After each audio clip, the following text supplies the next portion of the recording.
Okay, guys, with that, Coach will open the comment. Please raise your hand. I'll get you a mic. Keep them up, please. Morning. How's everybody today?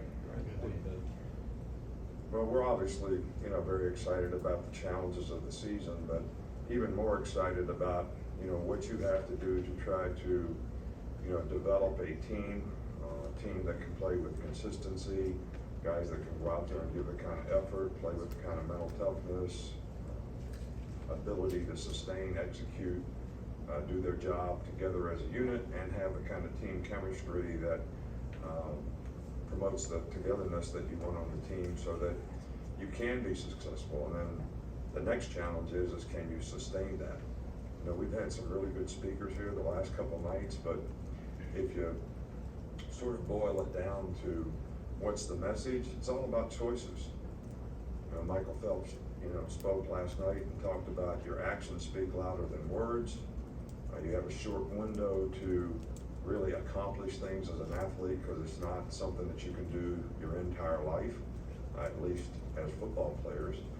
So make a commitment to doing things that you need to do on and off the field that's going to help you be successful. But that's also been the message from everybody else. This comes down to choices and decisions. So the kind of choices and decisions the individuals on our team make is going to make the team what it is. We have some good pieces.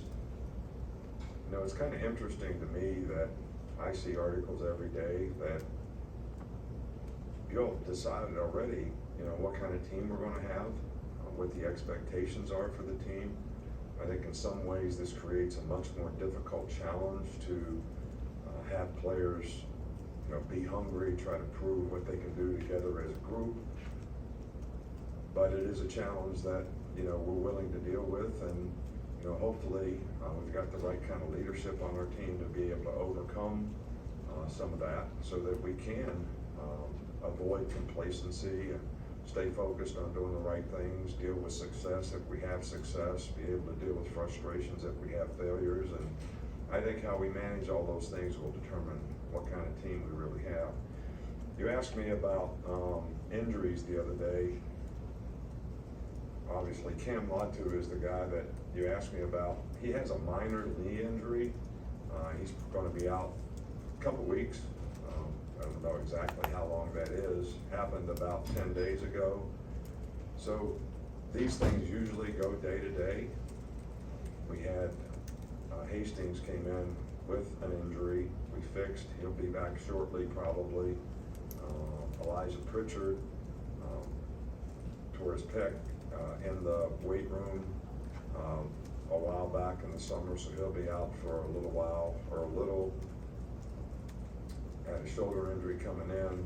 It was bothering him, and so we decided to fix it, so he'll be out for a little while as well. But Aaron Anderson has a little knee injury, but he'll probably be back in a few weeks as well. So those are kind of all the guys on our team that have issues. 4 of them are freshmen, so we're just kind of trying to get better each and every day and challenge guys to be the best that they can be on a consistent basis. Okay, with that, we'll start with John Zena right here. Coach, this kind of goes along with your opening statement, but how well have Will and Bryce done it, kind of remaining hungry, remaining focused, and avoiding that complacency after the seasons they had? Will and Bryce are great. They do a good job every day in practice. They're very focused on what they want to do, what they want to accomplish. These guys are sort of driven individuals. That's why they've had the success that they've had to this point. But I haven't seen any indications at all that they're not continuing with that same drive to be the best that they can be. They continue to set good examples for other players on the team. They're not an issue. I think their leadership has been very, very helpful in helping other players actually continue to make good choices and decisions so they can be successful. Right here, Chase. Could you assess the competition at the corner spots? Well, I think the good news is we have competition. I can't tell you that any guy on the depth chart has sort of separated himself in terms of who who's the most consistent performers, who's gonna give up the fewest plays, who's gonna be the best tackler. But we do have really good competition at all those positions. Kyrie Jackson, Eli Ricks battle it, Kool-Aid and Garyon Arnold battle it. Jaquez Robinson has shown a lot of improvement to be a contributor at, some position. I think Brian Branch could actually play corner if we needed him to. We do practice him some there, so I can't give you any, it's a horse race, who's in the lead, who's in second, who's in third. That's why we have competition. Go on the left side with Michael. On that line, how has Eli Rex progressed since he got here in the spring? He's made a lot of improvement. I think that, Eli sort of, with the injuries that he had and the time that he was off, it was really a more difficult transition for him physically, emotionally, mentally, to come from where he was to where he needs to get to be a kind of player that he wants to be. And we certainly want to help him do that in every way we can. And I think sometimes when you go through all those things, it can affect your confidence a little bit because you get frustrated and struggle because you're not used to being in the kind of condition that you once were, because no fault of his, but he had some difficult circumstances to overcome with the injuries and so forth. But he is making very, very good progress, physically and on the field, in terms of grasping the system and having a better understanding of what's required of him to be a good player. In the middle with Charlie. Just what did the summer additions at receiver bring to the offense, especially an older guy like Tyler Harrell, and how do you feel like that receiving core is coming together? I think Jermaine Burton is the guy that has played with the most consistency out of the receiver group. Of course, he was here in the spring, so he's a little ahead of the other guys. Tyler has been sort of in and out a little bit to this point.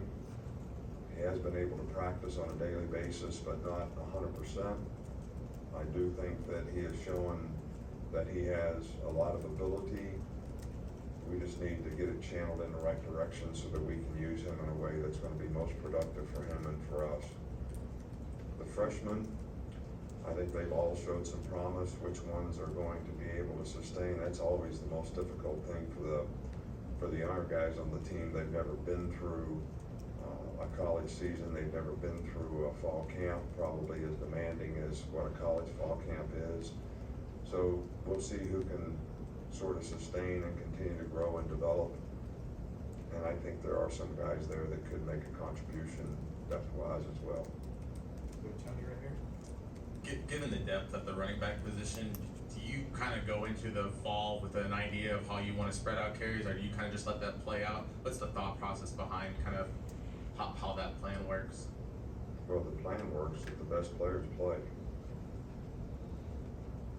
I mean, we don't have a plan to say, okay, this guy gets this many reps, this guy gets this many reps, this guy gets, if this guy's the best player, then we're going with the best player. Then the next best player is going to spell him and he'll get playing time.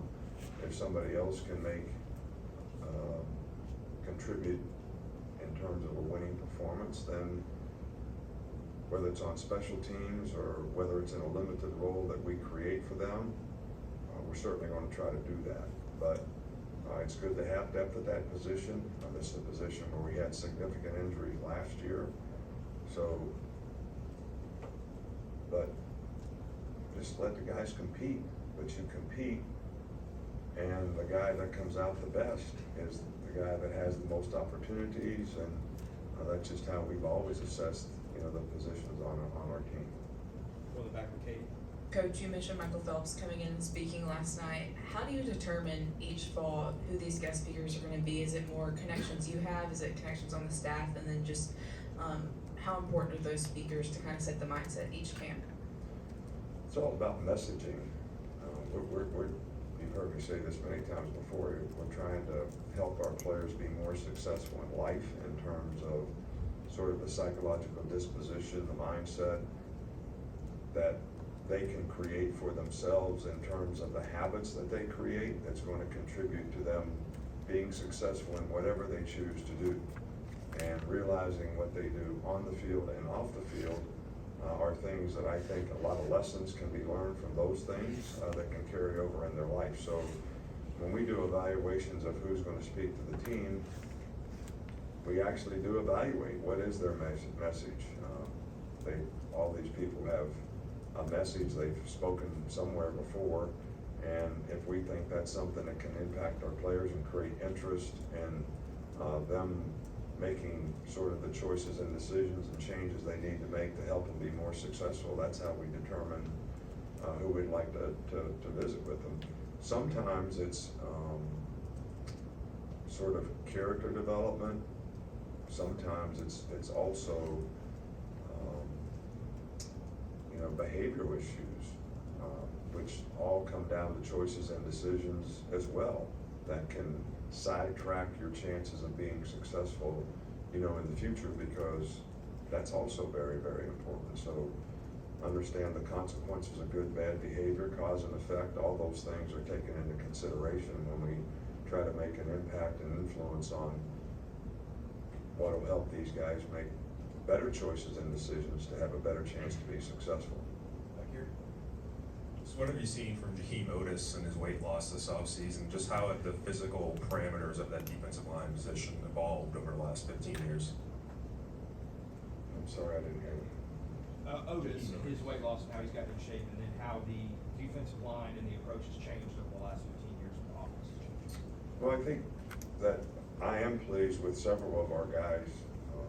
We've almost eliminated a lot of weight issues, which come from a scientific approach, not me looking at a guy and saying he needs to lose 10 pounds, but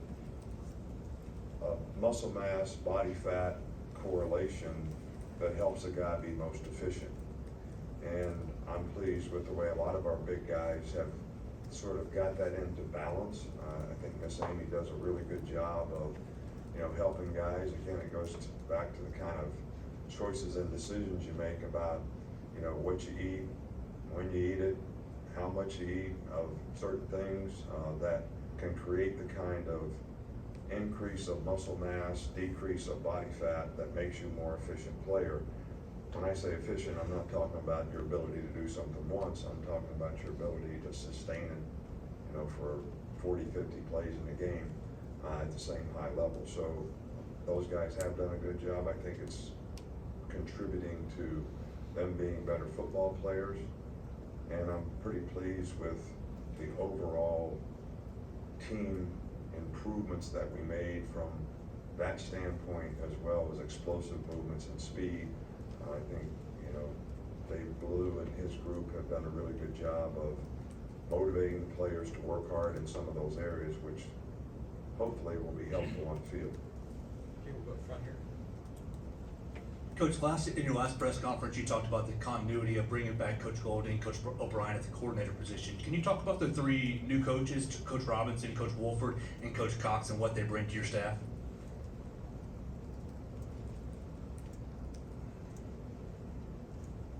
We actually have 4 new coaches, but I had to think about that for a minute. Well, first of all, I think continuity is important. I think it's important for players, in relationships that they have, respect and trust that they develop in the people who are trying to help them be successful. Coaching is teaching, teaching is ability to inspire learning. So to have that respect and trust, I think, is beneficial for all players. We've had a lot of changes here in leadership positions. We've made pretty good transitions in that regard. But I think to have the continuity on the staff enables you in the off season to do a better job from a quality control standpoint of evaluating what did we do last year, how could we make it better. And I think that's really, really one of the most important things that we can help ourselves systematically with. So player relationships, systematic implementation of the system, how we could do it better from a year ago, all those things I think contribute in a positive way. All the new coaches that we have, Wolf is really a good offensive line coach. I think he's developed really good relationships with the players. I like the progress that we made in the offensive line. Coach Cox is probably one of the brightest young guys that we've seen for a while, so we're glad to have him on the staff. T-Rob has got a really good relationship with the players. They relate to him really well. He's done a good job of learning the system. Having Charles Kelly there in the secondary too has been beneficial. And I think Coleman has done a really, really good job with special teams. His energy and enthusiasm and getting the players to buy in to play special teams is one of the most important things that you do. Plus, I think we've improved ourselves systematically. So I think all the additions on the staff have been a real plus for us. We'll finish up, Mike. What's the biggest challenge integrating a transfer into a positional group that's already been established, that have already been teammates for a while, and getting that dynamic into the right place? I think that we've always, and I think our players have always done a good job of this, we've had so many new guys come into the program. Even back in the years, how many freshmen have we had contribute to the success of our team? I mean, we won a national championship in 2017. There were six freshmen on the field when we won the game in overtime. All three receivers. Leatherwood was playing left tackle. Najee Harris was playing tailback. Tua was playing quarterback. So we've always promoted for our current players to embrace new players. And I think our players want to win, and our players understand that when we bring players in and they help them in the transition, that it actually enhances our chances of being successful.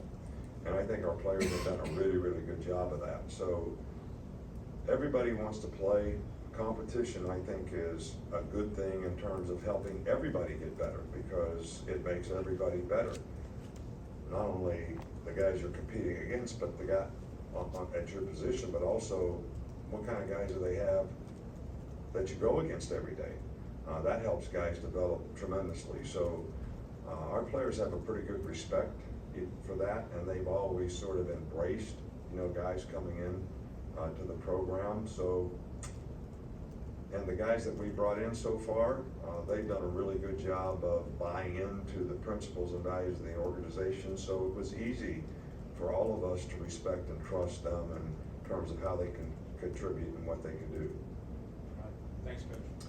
All right, thank you, appreciate it.